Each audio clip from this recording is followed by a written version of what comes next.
Félix, si tu devais expliquer à des fans ou à des gens qui ne te connaissent pas, à quoi ressemble ton quotidien?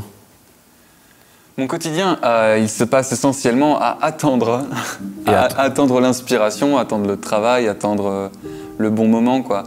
Moi, je vois quand j'écris un peu une sorte de métaphore de pelote de laine que tu as dans la tête et tu cherches continuellement le bout de fil à tirer, tu vois. Et une fois que tu as trouvé, tu tires et le texte découle de lui-même, quoi. C'est un peu une forme de ruisseau. Mais ouais, je pense que mon quotidien, de manière générale, je le passe debout, à moitié tout nu sur mon lit, en train de sauter comme ça, et faire mais comment est-ce que je pourrais dire cette phrase? Comment est-ce que je pourrais dire? Puis tu contactes les gens pour jouer aussi dans des salles, et puis t'attends qu'on te rappelle, quoi. Juste pour prendre un exemple, quand tu écris tes chroniques, il n'y a pas un moment privilégié? Ça vient comme ça? Le moment privilégié, souvent, c'est la veille parce que j'ai pas réussi à écrire avant.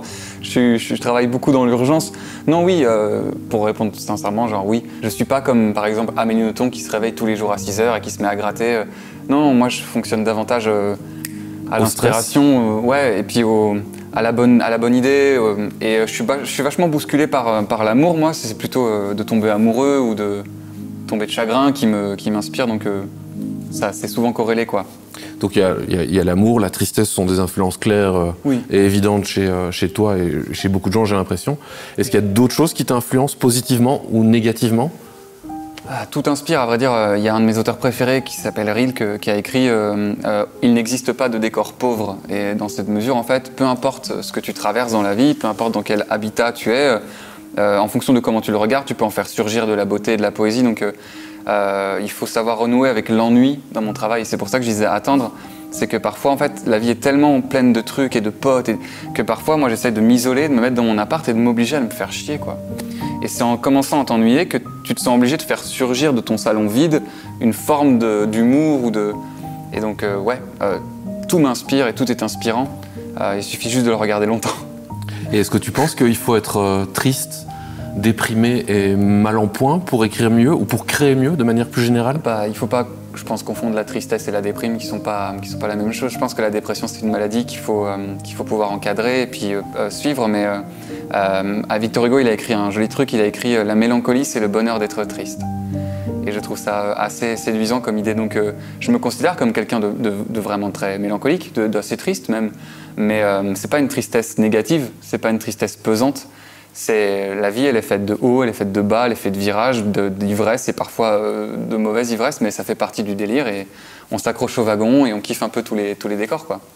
Est-ce que tu as un souvenir précis de la première fois où tu as commencé à écrire, où tu t'es dit « je vais écrire, je vais créer, je vais mettre sur papier » ?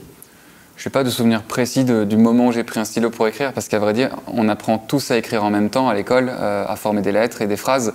À partir de quel moment ces phrases sont devenues une fiction et à quel moment ces phrases sont devenues une fiction agréable à lire, je n'en sais foutre rien. Mais enfin, l'écriture a toujours été là, quoi, en même temps que tout le monde. C'est juste...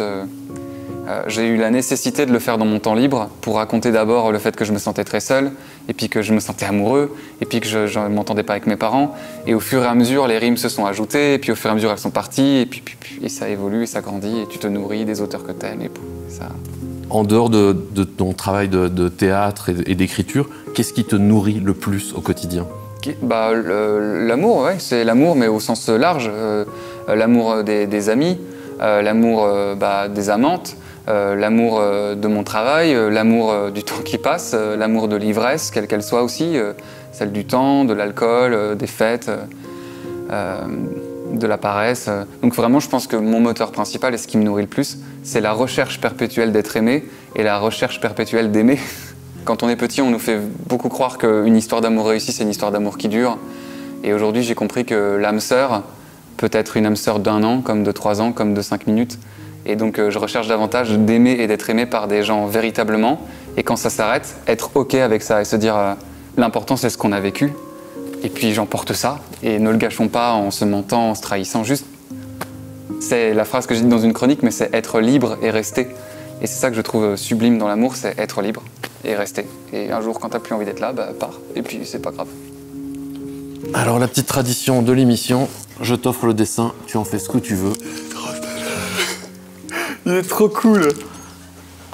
Il est vraiment trop cool. Merci beaucoup. Avec plaisir. Ça déchire de mal. Cartonne.